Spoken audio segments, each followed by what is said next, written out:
So ladies, if you're afraid or you're traumatized or you're still too in this trauma, in this pain, because we just kind of keep living, and we're living with things we don't even realize we're living with, and it's at the hands of these doctors, it's at the hands of people that we're supposed to be able to trust, and we're dehumanized when we go into the doctor's office as women, and we're violated, and our feelings are not considered. Your doctors and nurses and healthcare networks, you're doing and you're asking the wrong questions, and you're doing the wrong things, and you're handling it all wrong. I am going to make this a part of my purpose, as a person, and like I said, as a mother, as a human being, as a woman, to speak on this and continue to speak on this. And I'm not going to stop, because I have been going through these things for a very long time, and it has caused a lot of trauma and anger and mistrust, and I still don't trust, and I won't.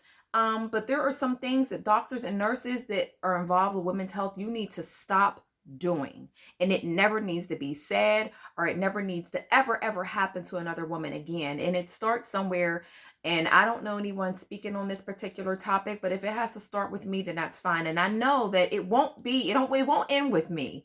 That I do know. And I know that a lot of you women, you guys will join me in speaking out about your experiences and bringing a change to what's going on behind closed doors in these doctors' offices of the OBGYN practices. And doctors are supposed to be one of the most human out of all professions, because you work and you deal with people constantly every day, but you have to push the reset button. Every patient isn't the same.